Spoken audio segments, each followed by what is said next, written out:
esteja convosco. Ele está no meio de nós. Proclamação do Evangelho de Jesus Cristo, segundo Mateus. Glória a vós, Senhor. Naquele tempo disse Jesus aos seus discípulos: Em vosso caminho anunciai, o reino dos céus está próximo. Curai os doentes, ressuscitai os mortos, purificai os leprosos, expulsai os demônios. De graça recebestes, de graça deveis dar.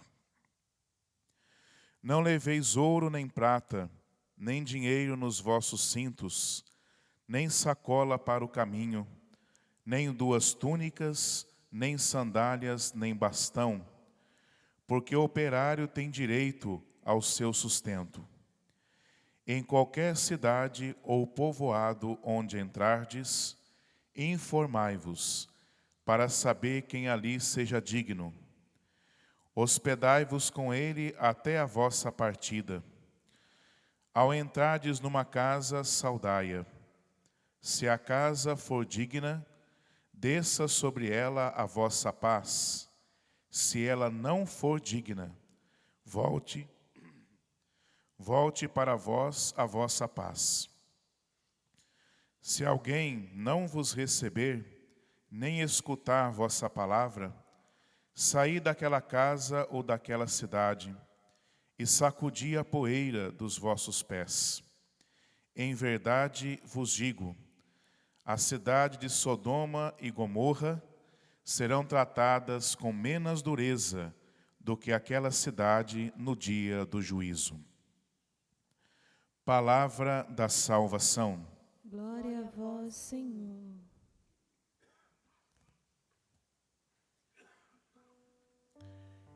Estamos no capítulo 10 do Evangelho de São Mateus e nós continuamos a reflexão sobre essa dimensão da missão, onde Jesus vai orientando os seus discípulos, mostrando que eles vão atuar não só pela palavra, anunciando que o reino dos céus está próximo, mas vão também atuar pela ação, realizando as obras do Senhor.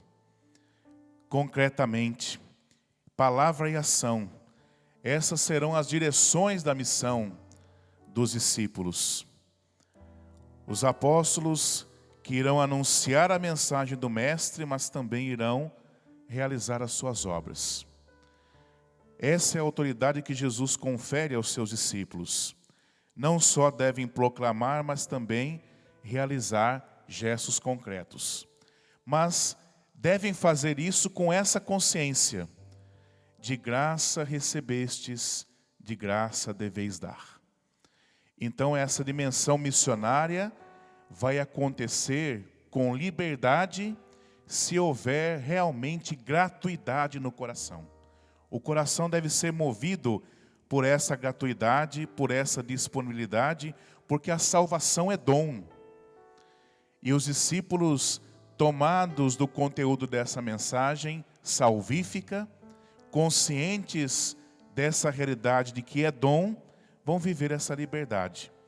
Porque essa liberdade garante aos discípulos que eles possam realmente viver e ter a vida lançada na profundidade da graça do desígnio salvífico de Deus. Essa profundidade deve ser experimentada por eles. Por isso, essas orientações do Evangelho sobre o despojamento radical, para que eles sejam disponíveis para a missão, para que tenham uma liberdade confiante acima de toda e qualquer preocupação da vida, livres de todo excesso de preocupação. Devem confiar na hospitalidade alheia, que é a expressão do abandono à providência. Devem ser realmente totalmente dependentes de Deus. Passando de casa em casa, devem ser aqueles que levam a paz messiânica, onde apenas a acolhida da oferta de Deus tornará possível que a paz entre de fato na vida deles. Sem acolher, essa paz não entra, não penetra no coração.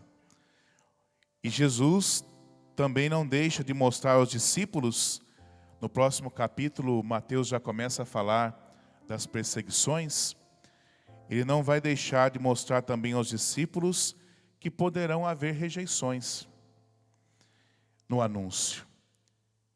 Muitas vezes vocês serão acolhidos e muitas vezes vocês serão rejeitados. Mas será que a rejeição deve nos paralisar na nossa missão? Será que a rejeição deve nos tornar amargos? Deve nos tornar insensíveis? Quando nós olhamos para essa dinâmica do Evangelho, é importante reconhecer que não. Que nós temos a missão de semear, mas acolher, sem dúvida, depende de cada um. Mas Jesus mostra que essa ruptura de quem recusou a mensagem vai ser um fato, porque é a mensagem última da salvação. Então a paz salvífica alcança quem acolhe com fé o anúncio. É um momento decisivo para a salvação. Mas nós temos que tomar esse cuidado. Os discípulos, conscientes da rejeição, eles, quando esbarram com ela, serão mais autênticos para não deixar que esta rejeição abata de tal forma que o ânimo da missão acabe e que, portanto, só reste na decepção desistir. E Jesus, no Evangelho de São Lucas, quando os discípulos retornaram felizes da missão, pelos resultados da missão que tinham desempenhado, Jesus pontuou muito bem com eles qual seria a alegria deles. Alegrai-vos não porque os demônios os obedecem, pelo sucesso da missão, isso também é motivo de alegria, mas alegrai-vos porque vossos nomes estão escritos no livro da vida. Essa deve ser a alegria central do coração do discípulo. Aí sim o discípulo consegue servir e amar, mesmo nos momentos de rejeição, que é um grande desafio. Meu irmão, minha irmã, seja realista, mas acima de tudo, seja um realista esperançoso. Porque o realista pessimista, ele não evangeliza. A obra é de Deus, então que também o nosso coração seja de Deus. A profecia de Oséias, nós temos aqui nesse trecho uma pérola preciosa do Antigo Testamento. Um dos mais belos textos que falam da paternidade de Deus, se não o mais belo. Então é bonito ver que depois de todo esse processo de repreensão, vai se destacar aqui nesse texto essa paternidade de Deus. Esposo e pai amoroso, carinhoso. O que acontece aqui? O profeta, ao ter o filho nos braços, ele passa a compreender o que é verdadeiramente o amor de Deus. Esposo e pai carinhoso. Brota na profecia esse sentimento. Por isso que é uma pérola preciosa.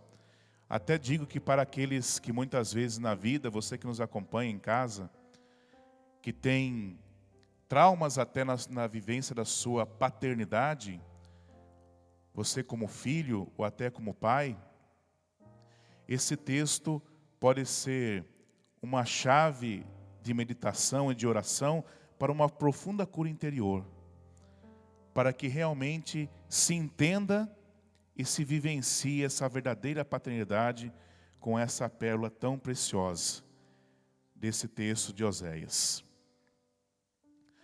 Nós vemos que os laços são os de amor. Nós vemos que são intensos e são manifestos aqui os sentimentos paternais de Deus.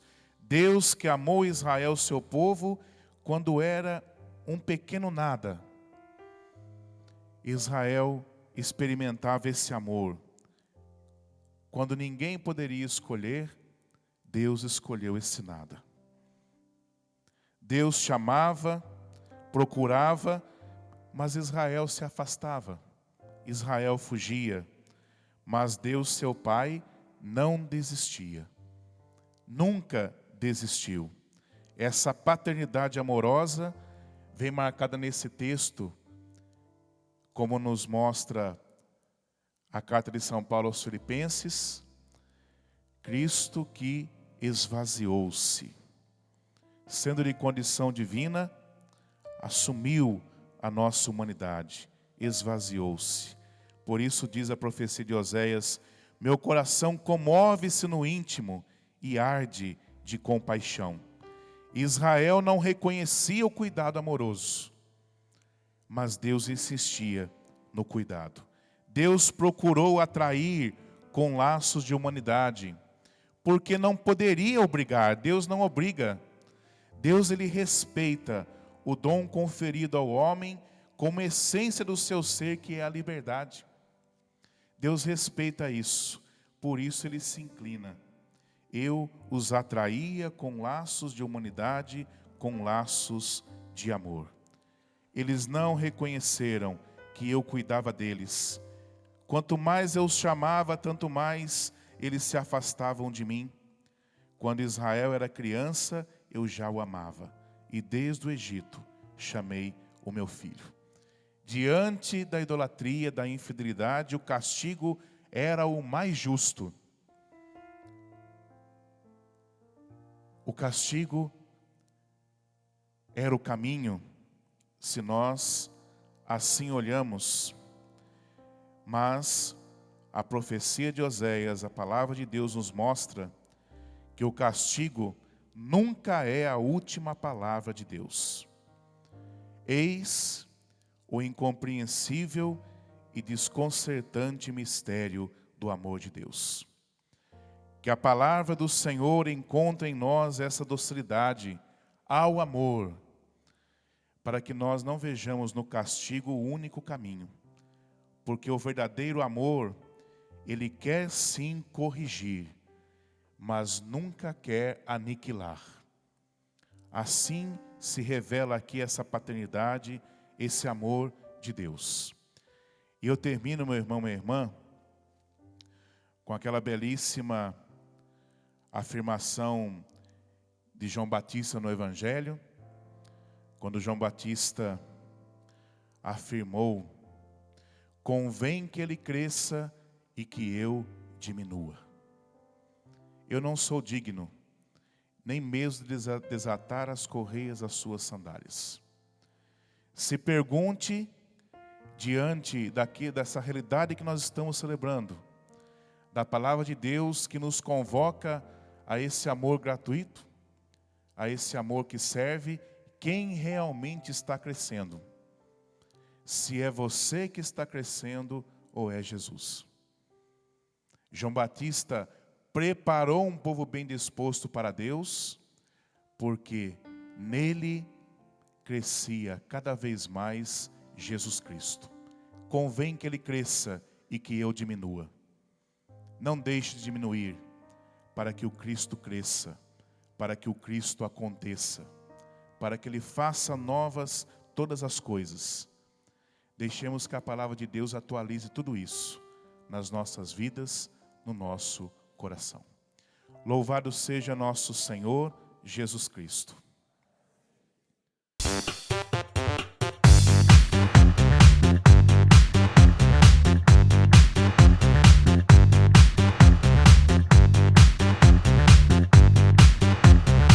cançãonovaplay.com. Assine já!